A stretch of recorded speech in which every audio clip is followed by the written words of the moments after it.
क्या आप जानना चाहते हैं कि आलू बोंडा को हर बार कुरकुरा और फूला हुआ कैसे बनाया जाए? तो आज मैं आपको बोंडा बनाने का सीक्रेट तरीका बताने जा रही हूँ। ये रेसिपी बहुत आसान और 100% सफल है, तो आज ही इसे आजमाएं। रेसिपी के लिए यहाँ पर मैंने ले लिए हैं मीडियम साइज के 5 उबले हुए आलू ले लीजिए, ताज़े पानी से धो लीजिए। फिर आलू को स्टोव टॉप या प्रेशर कुकर, स्टीमर या इंस्टेंट पॉट में ज़रूरत के हिसाब से पानी डाल करके उबाल लीजिए। साथ ही मैं ले रही हूँ बारीक कटा हुआ हरा धनिया बहुत सारा, और 4 से 5 हरी मिर्च बारीक बारीक कट करके ले लीजिए। बाकी की सामग्री हम रेसिपी बनाते समय ही शामिल करते जाएंगे। अब उबले हुए आलू को हाथों से इसे तोड़ लीजिए, या फिर इसे आप मेशर से भी मैश कर सकते हैं। तो यहाँ पर मैंने आलू को छोटे बड़े टुकड़े में तोड़ लिया है। थोड़े से बड़े बड़े टुकड़े कोई नहीं, हम जब इसे पैन में पकाएंगे ना तो ये अपने आप टूट जाएंगे। अब गैस चालू करके इस पर एक पैन रखिए और इसमें हम 1 टेबल स्पून तेल डाल करके गरम कर लेंगे। तेल जैसे ही गरम हो जाएगा इसमें हम थोड़ी सी हींग डाल देंगे और 1 चाय का चमचा राई डाल देंगे। राई जैसे ही चटक जाएगी इसमें हम डाल देंगे 1 चाय का चमचा जीरा, 1 चाय का चमचा सौंफ, और साथ ही में डाल रहे हैं 1 चाय का चम्मच सूखा साबित कुटा हुआ धनिया।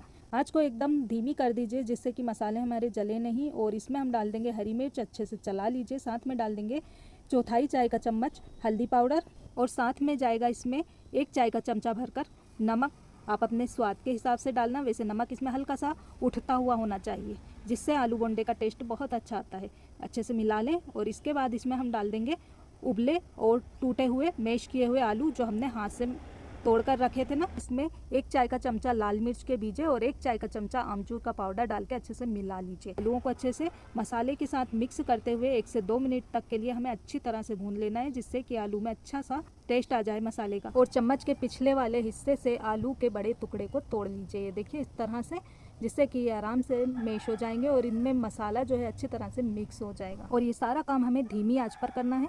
फिर आखिरी में इसमें ताज़ा हरा धनिया डाल करके अच्छे से मिला लें, गैस को बंद कर दें। और आलू की स्टफिंग जो है तैयार हो गई, इसे हम ठंडा कर लेंगे।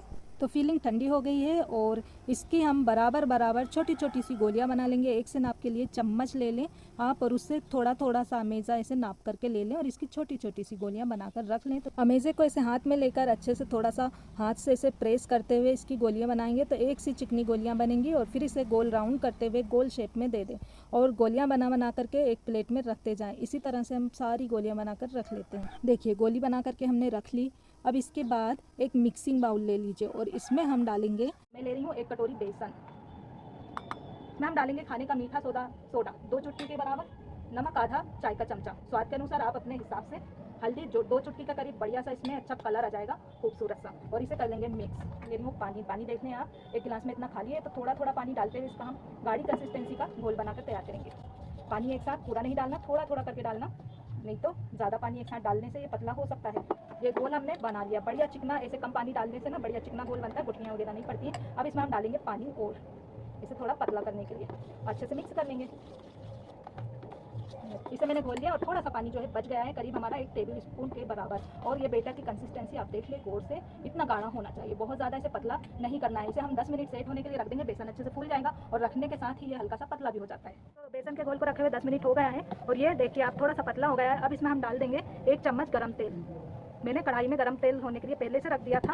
1 चम्मच गर्म तेल डाल करके अच्छी तरह से इसे मिला देंगे बढ़िया से हमारा। और अब ये जो आलू बंडे हैं ना, एक एक इसमें से डाल करके बेसन के घोल में अच्छे से हम इसमें डिप कर लेंगे और इसकी बेसन की जो है अच्छी सी कोट कर लेंगे इस पर। ये देखिए कांटे से इसे हम हटा लेंगे। ये देखिए कांटे से क्या है, बेसन जो है वापस इसी में चला जाएगा और इसे हम डाल देंगे गर्म तेल में। कांटे की बजाय आप इसे हाथ से भी डाल सकते हैं जैसे मैं डाल रही हूँ। तो गोले को बेटर में डुबोएं और बेटर में अच्छी तरह से लपेट लें और मीडियम गरम तेल में बेटर में लिपटे आलू के गोले बड़ी हिफाजत के साथ डालें और 1 मिनट के लिए इसी तरह से बिना टच किए इसे फ्राई होने दीजिए। जब ये तैर करके ऊपर आ जाए ना, इसके बाद एक चम्मच से इसे अलटते पलटते हुए इसे सभी तरफ से सुनहरा होने तक, मीडियम टू हाई फ्लेम पर सुनहरा होने तक फ्राई कीजिएगा। इसका एक बैच फ्राई होने में 3 मिनट का टाइम लगेगा। तो आप देख पा रहे होंगे बहुत अच्छा से इसमें कलर आ गया है। इसे बहुत ज़्यादा डार्क फ्राई नहीं करना है, बस इतना ही हमें चाहिए। एक स्ट्रेनर में निकाल लें, एक्स्ट्रा तेल वापस कढ़ाई में निथार लें और इसे हम एक प्लेट में पलट लेंगे।